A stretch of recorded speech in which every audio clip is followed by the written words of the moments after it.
on this computer. Alrighty, here we are. Perfectionists. I hope you're all listening. If not, you can get a copy, no problem at all. So perfectionism and why it works against you.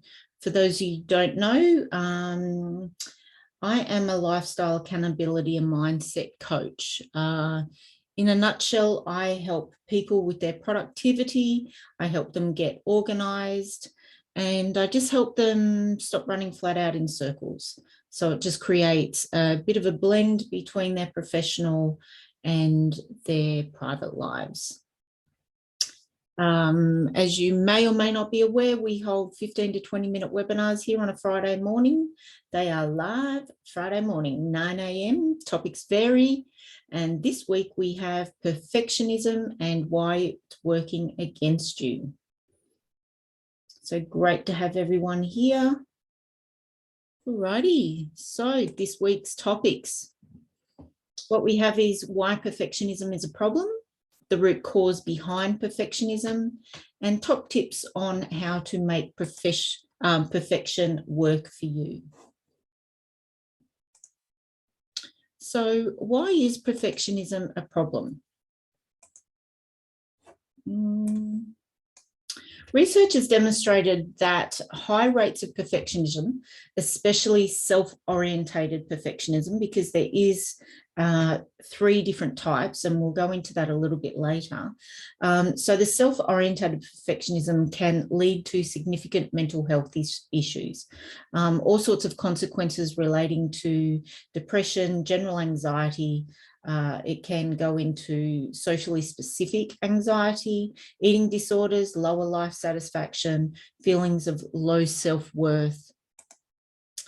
And basically it eventually leads you to a place where you stop succeeding, and no one wants to be in that place. So in mild cases, it can just interfere with your quality in life, and whether that be personal relationships, education, or work. But in a non-mild case, it can really be quite debilitating to you in your life. So how does perfectionism hold you back? It creates a constant feeling that you're never good enough, okay? So due to holding yourself back and holding yourself to absolute impossible standards, and you also assume others do also. So it's not just about the mindset around the standards that you hold for yourself, is you're actually under the belief that other people are holding you to that standard also. So seeing as perfectionism is something that is ideally impossible, it can lead to really intense feelings of anxiety, as I spoke up before, stress, unworthiness, and just general unhappiness. So the root cause behind perfectionism. What causes perfectionism? So perfectionism can be caused by a fear of judgment or disapproval from others. So often early childhood experiences, such as parents having unrealistic expectations on you, this can play a massive role depending on the depth of it.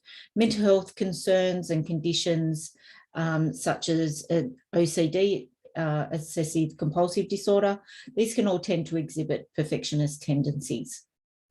Okay, the root cause of perfectionism is believing your self-worth is based on your achievements. So perfectionism is present when there's a combination of a few factors, and often they're quite high, rigid expectations. They're highly critical expectations.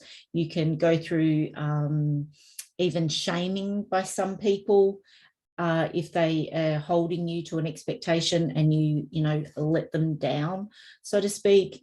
It can also be caused from abusive relationship situations, whether that's a relationship other than your parents, just someone close to you.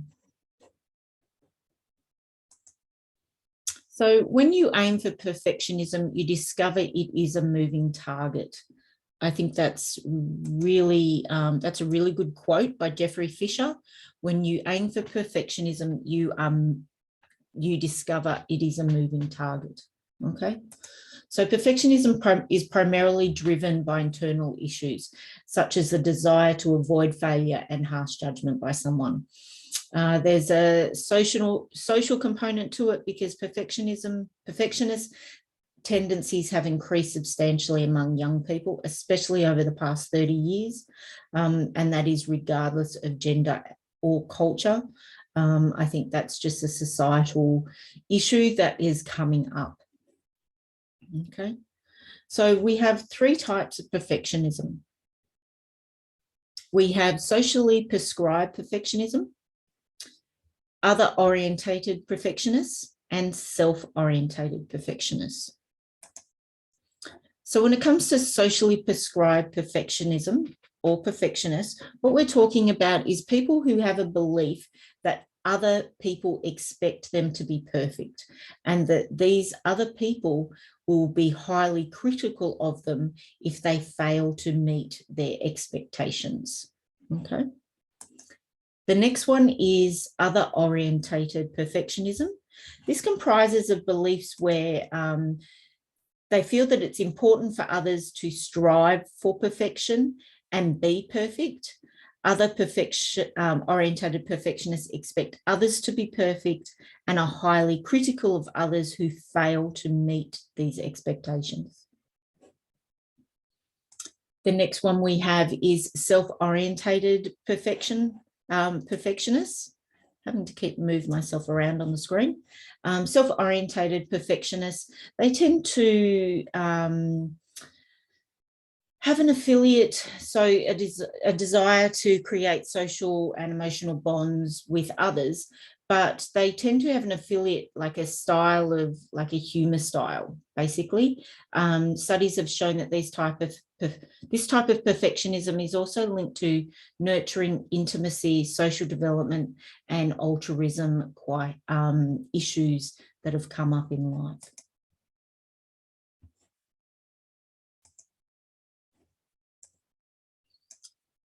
So a few tips on how to make perfectionism work for you. Perfectionism isn't something that is black and white.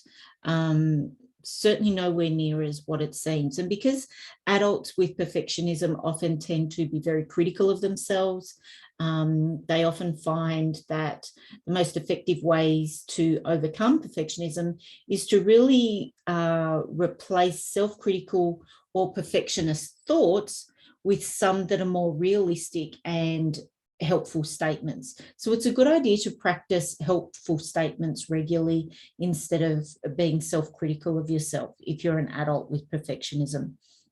So most of us are quite familiar with perfectionism. In fact, most of us have some sort of intimate familiarity to it.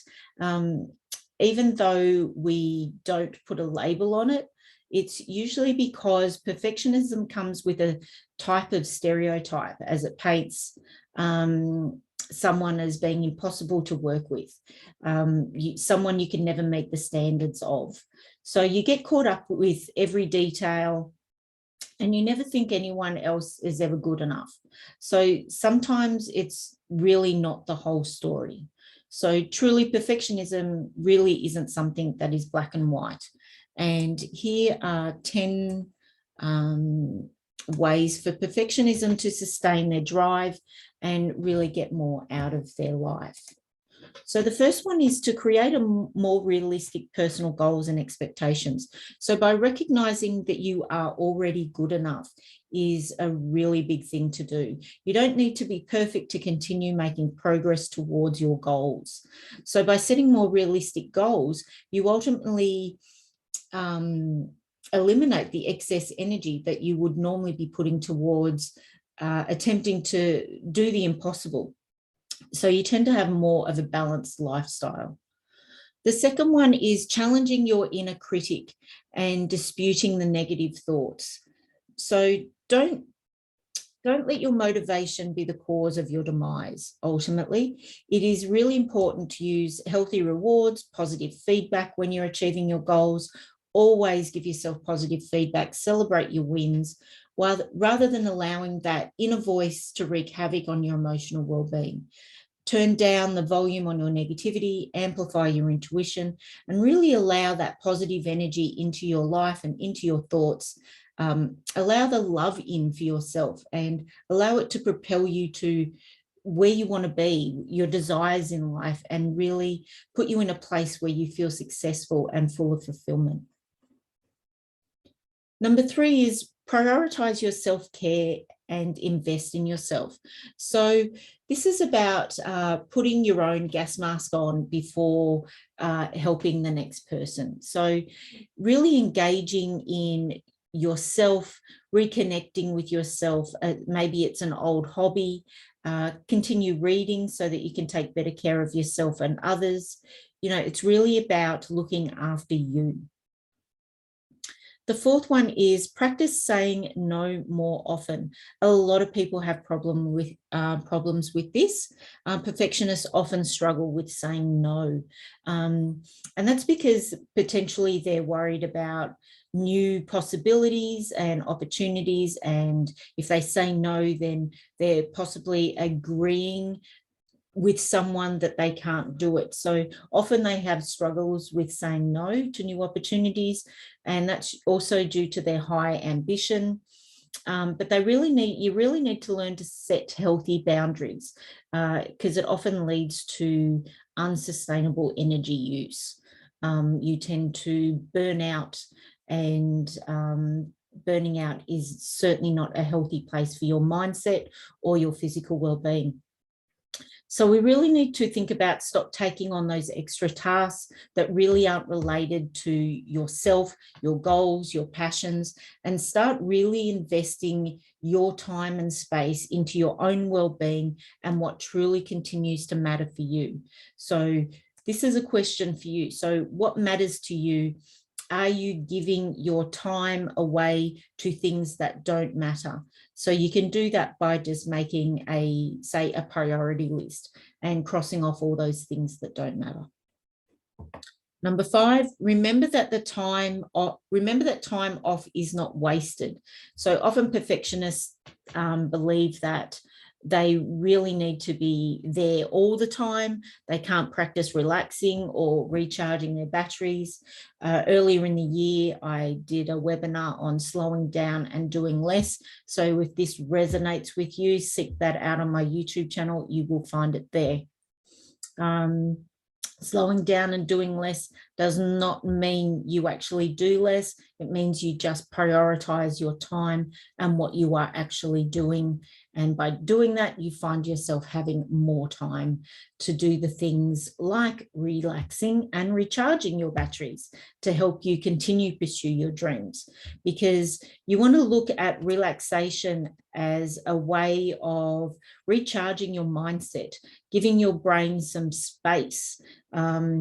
There's scientific evidence there that especially people who don't sleep properly and don't create proper sleeping patterns, that this is when your mind, your brain creates its neural pathways. This is where it grows and creates its new patterns. So if you're in a space where you're trying to do something different, learn something different, which we all should be every day, you'll find that when you're asleep, this is where your brain creates these new neural pathways.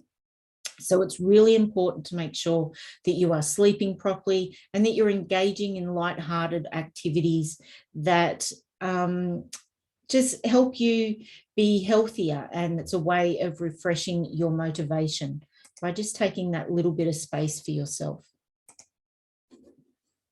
6, trust that it will get all done in time. So if you have what it takes to complete a task you've been doing your whole life, even if it means staying up all night and putting yourself through hell to get it done, you'll know that you'll finish the finish the project, and it'll be, you know, spotless and on time, and you'll get it done and everything will be perfect, so to speak. So you need to really use this knowledge to feel more secure in yourself instead of getting overwhelmed with the idea and panicking that you're not going to get your task done on time. It will get done on time as long as you have everything in place to do so, all your resources and your priorities, all your little ducks are in a row. You will get your job done on time, and you just need to have a little bit of more trust and faith in yourself. Okay, so number 7, schedule breaks and recharge. So you need to prioritize your self-care, or it won't happen. So instead of thinking, I'll take some time off when it feels right, you really need to consider taking it to the next step and actually scheduling in some relaxation time. So chances are you're probably a typical type A personality, and you need to prioritize self-care, or it will not happen. You will not do it if you do not schedule it in. We are all guilty of that. We don't look after ourselves enough, and it's really something that we all need to start focusing on, because if we're not healthy, we're no good to anybody else, let alone ourselves. So that is something that we all need to practice. So imagine what your life would look like if you gave yourself some relaxation, and you're able to put in, say, example, half of the effort into your endeavors, because you're feeling more relaxed and you're taking time out for you, you're feeling recharged and you're feeling good. It motivates you and eliminates a level of stress in your life. Number 8, take a weekend vacation to get away. So spending time in new environments. So there's nothing quite leaving town and going somewhere different. So travel to new areas. You energetically tend to cleanse yourself, and you're sort of in a place where you can sort of emotionally and mentally like dump your baggage in a way that comes from working too hard and too long in the same surroundings. So it's like a cleansing to a degree, going to a new place and doing something different. And again, that stimulates new neural pathways and gives you an ability to just enjoy something different. So number 9, stop wasting your time on multitasking. If you've listened to any of my webinars, you will know that I have said this many times. You are not the exception to the rule. Multitasking does not work. It does not help you. Stop trying to do so many things at any given time. You're only wasting your time, you're wasting your energy, because ideally it decreases your efficiency. It disrupts your memory because you're flittering from one thing to the other, and it actually creates a more stressful situation. So start practicing really focusing on one task at a time and get that task done. I've been doing a task lately, and usually, they're quite big ones. So I go flat out for 90 minutes. Okay, and then I have my break. I go flat out for 90 minutes. And in that time, I can generally complete the tasks that I need to do, because I am absolutely well and truly focused on that one thing. I turn off the emails on my computer. I not only silence my phone, I actually remove my phone from my desk and I put it behind me so that I don't see it light up. Anything that's on my computers that I don't need for that particular task, I get rid of, I shut them down, and I make sure that I have all the resources I need to complete that given task at that time. And I tell you, it has been liberating. So try practicing when you've got something big to do, focus on it for 90 minutes. If you don't get it done in that 90 minutes, it doesn't matter, but you will find that you are so productive because you are just on one train of thought. So give that a go if you're a classic multitasker. And I know lots of women are, because we run households, we have children, we have jobs, and we are doing a million things at once. But we also tend to be less productive than we want to be when it comes to more important tasks if we don't stop multitasking. So number 10, practice not holding others to the same standard. This is a big one. The sooner you can adjust your expectations, the more quickly you'll get rid of your headache. metaphorically headache. So when everything you do is perfect, it's easy to fall into this trap of expecting others to execute the same level. You expect a level of perfectionism from everyone you meet. And unfortunately, a lot of people don't meet your standards, and you tend to always feel let down because of that. So we really need to change our perspective on what we expect from others, because the rest of the world isn't wired like you. Everybody is different, and we need to be aware of that and have some sort of empathy and compassion towards people and their differences. So is being a perfectionist a weakness or a strength? So it's both. It depends on how you approach it and how it approaches you. So this means that it can be both good or bad. Some of the advantages of being a perfectionist include being highly organized, paying close attention to detail, striving to master a task or perform better, optimism, high levels of motivation. So these are all positive strengths. So I think it's there's a lot of positivity and positive things about being perfectionist, and being a perfectionist can help you succeed because of these positive strengths. But we just need to make sure that we are keeping those positive strengths in check, and that we're not allowing them to rule our lives. So that's where it's up the top of the slide, it says it depends on how you approach it and how perfectionism approaches you, whether or not those positive good strengths turn into weaknesses. So it can be quite obvious that positive traits can help you succeed. What's less obvious is that how some of the negative perfectionist traits can really seep in and stop that success.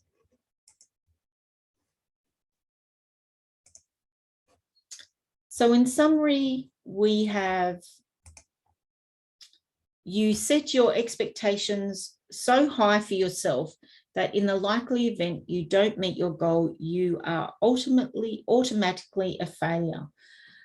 That's a really fixed mindset to have, and you can change that mindset. You just need to be persistent, you need to practice, and you need to help your mindset create a new pathway into a growth mindset around that, because there's no such thing as failure. Being a perfectionist, it creates a constant feeling of you're not being good enough due to you holding yourself to really high and impossible standards. So, and you also expect that from others. So, being a perfectionist is an impossible thing to live up to. And it leads to all sorts of things with anxiety and stress, unworthiness, general unhappiness, relationship breakdowns, because you're also trying to hold your partner to this ideal of perfectionism, and it just doesn't work. So perfectionism is driven by internal pressures, such as your desire to avoid failure and also harsh judgment. There's likely to be some sort of social component to that also, as I mentioned earlier, because the perfectionism in young people has certainly increased quite dramatically in the last 30 years, research is telling us, and that really isn't subject to gender or culture in any way. I'll just go through the 10 tips that I gave you before. So create more realistic personal goals and expectations for yourself. Challenge your inner critic and dispute your negative thoughts. Prioritize self-care and invest in yourself. Practice saying no more often. It is liberating. Remember that time off is not time wasted. It's about recharging your batteries. Trust and have faith that you will get it done on time. Schedule breaks and recharge. Take a weekend away, get a vacation, allow your brain to rest and create a new cleansed space. Stop wasting your time on multitasking. It does not work. Practice not holding others to the same standard as you hold yourself, especially. And again, it depends on how you approach perfectionism and how a perfectionism approaches you on whether or not perfectionism is a strength or a weakness in your life. So that brings us to the end of today's webinar. You can find me on LinkedIn, YouTube, Instagram, and Facebook. If you're sharing this in any way and you're not a member of the organisation or Secrets for Empowered Women, I would love to have you across. You can also find me on Anchor. That is a podcasting forum empowering ordinary women. So thank you again for joining me today on perfectionism and why it works against you. For those in the organisation or Secrets Women's group where this is running live, I will pop a link to a quiz in there. And I will also have a look at the Slow Down and Do Less webinar and pop a link into that for you also. So check me out on the podcast, Empowering Ordinary Women, and I look forward to next week. Next week is the 11th of March, Friday the 11th of March, live 9 a.m. I am doing a webinar on how do you find your purpose. So follow the link at the top of my profile to register. You will also see a link pop up in the group at some stage. So thank you again for joining me this morning. This is Jodie Siemens from Taking Perspective.